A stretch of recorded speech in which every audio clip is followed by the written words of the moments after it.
박노인이 이상한 행동을 보이기 시작한 것은 어느 초가을 기온이 급격히 떨어져 새벽 공기가 유난히 차갑던 날부터였습니다. 평소 그는 규칙적인 생활을 하며 자신의 노년을 담담하게 받아들이는 사람으로 필요 이상으로 행동을 과하게 하거나 불안해하는 성향과는 거리가 멀었습니다. 이웃들은 그를 늘 여유 있고 점잖은 어르신이라고 불렀고 그는 그런 평가에 걸맞게 매일 아침 신문을 꼼꼼히 읽고 시간을 따로 내어 동네 뒷산을 산책하며 심신을 다스리곤 했습니다. 그러나 그날 이후 그의 일상에는 눈에 띄게 심상치 않은 변화가 생겼습니다. 그는 새벽 여명이 채 밝기 전부터 밖으로 나갔습니다. 문 밖으로 나온 그의 걸음은 과거처럼 산책을 즐기는 가벼운 기세가 아니었습니다. 대신 주변을 끊임없이 경계하는 독특한 긴장감이 뒤따랐고 그의 시선은 건물벽 사이, 전봇대 그림자, 골목 모퉁이 등 어둠 속에 숨어 있는 듯한 공간을 향해 꼼꼼히 머물렀습니다. 마치 누군가 자신과 가족을 지켜보고 있는 것 같다는 불안이 그의 한 걸음에 붙어 따라가는 듯 했습니다. 이웃들이 어르신, 오늘도 일찍 나오셨네요?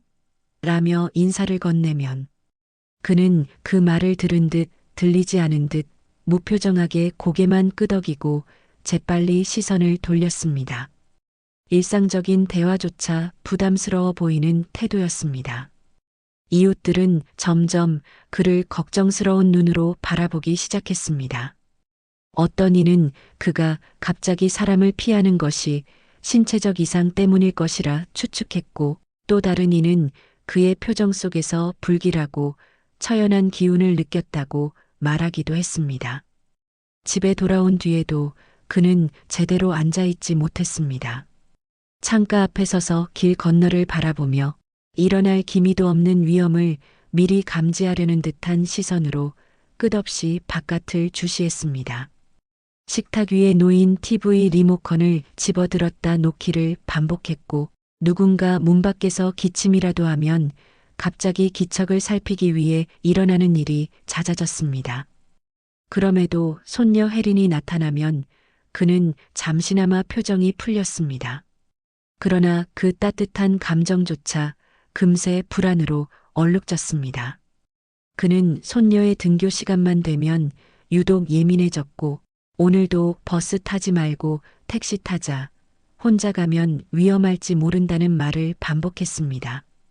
가족들은 그의 지나친 염려에 어리둥절했지만 박노인은 이유를 설명하지 않았습니다.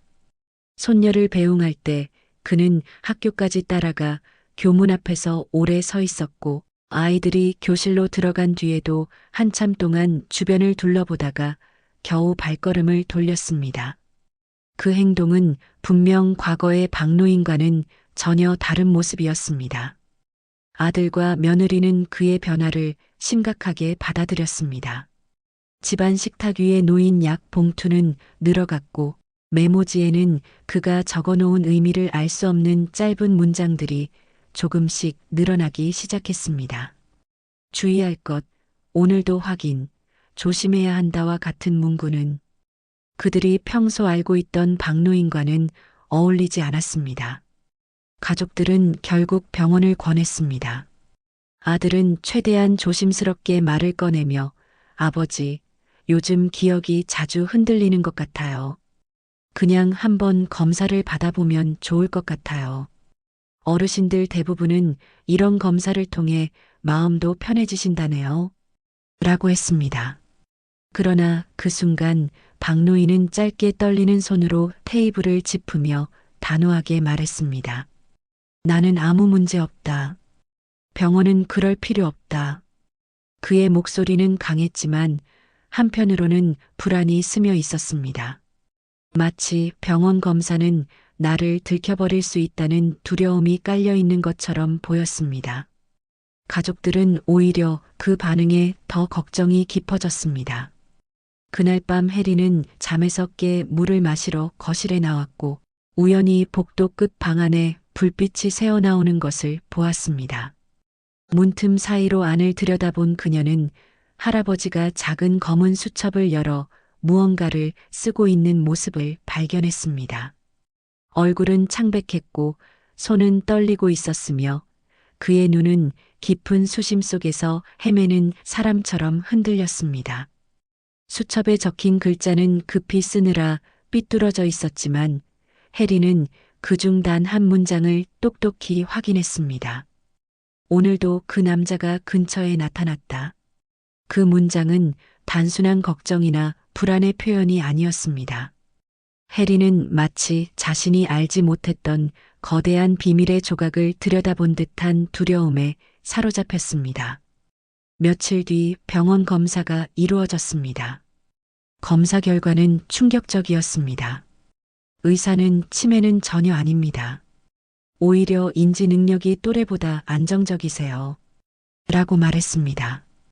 대신 의사는 박노인이 특정 상황에 대해 과도하게 경계하고 회피하는 심리 행동을 보이며 이는 종종 과거의 트라우마를 가진 사람들에게 나타나는 형태라고 설명했습니다.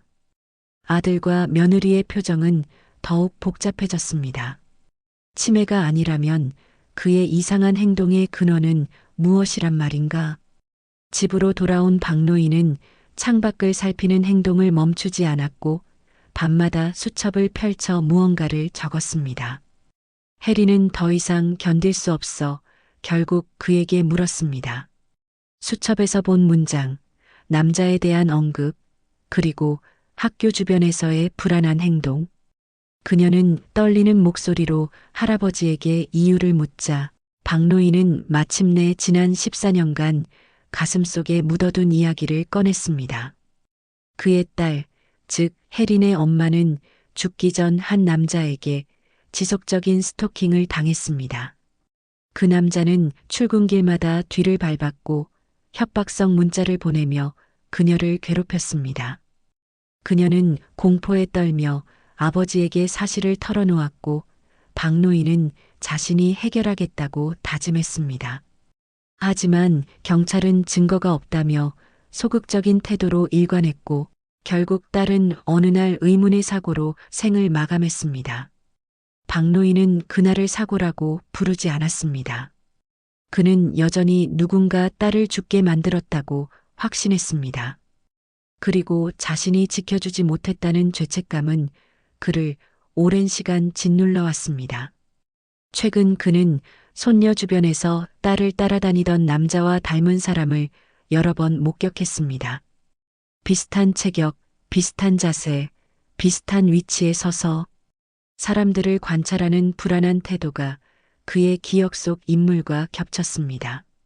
그는 자신의 눈이 틀릴까 두려우면서도 또다시 사랑하는 사람을 잃지 않기 위해 손녀를 지켜보는데 모든 정신을 쏟았습니다. 그러던 어느 날 위기는 현실로 다가왔습니다. 혜린이 학원에서 나오던 저녁, 정류장 근처에서 낯선 남자가 계속 주변을 맴돌았습니다. 그림자 속에서 혜린을 노려보는 듯한 시선은 그녀의 심장을 빠르게 뛰게 했습니다. 그리고 잠시 뒤 남자는 그녀에게 다가와 팔을 잡으려 했습니다. 혜린이 놀라 몸을 움츠린 순간 박노인의 절박한 외침이 골목 끝에서 울렸습니다. 거기서 뭐 하는 거야? 그는 숨이 가쁘게 차오른 채로 손녀 앞으로 몸을 내밀었고 남자는 박노인의 강렬한 시선에 당황하며 뒤로 물러났습니다. 사람들의 시선이 몰리자 남자는 결국 도망쳤습니다. 박노인은 혜린이 다친 곳은 없는지 떨리는 손으로 확인하며 손녀를 힘껏 감싸 안았습니다. 집으로 돌아온 뒤 그는 가족들에게 모든 진실을 털어놓았습니다.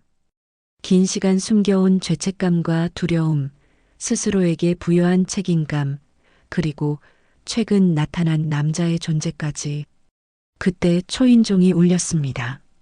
학교 주변에서 접수된 신고 덕분에 경찰이 남자를 포착했고 그가 과거 스토킹 전력을 가진 사람이며 박노인의 딸을 괴롭혔던 남자의 친동생이라는 사실이 밝혀졌습니다. 그는 형이 억울하게 오해를 받았다며 진실을 규명하려 했다고 주장했지만 그의 행동은 이미 위험 수위를 넘어선 상태였습니다. 박노인은 그 말을 들은 순간 오랜 죄책감이 천천히 풀려나가는 느낌을 받았습니다. 자신이 평생 붙잡고 있던 공포가 드디어 형태를 드러낸 셈이었습니다. 그는 손녀의 손을 꼭 잡고 조용히 속삭였습니다. 이번엔 정말 지켜냈구나. 그 말 속에는 후회와 안도, 그리고 새로운 평온이 모두 담겨 있었습니다. 그는 비로소 수십 년간의 심리적 어둠에서 벗어나 가족의 품 안으로 천천히 돌아오고 있었습니다.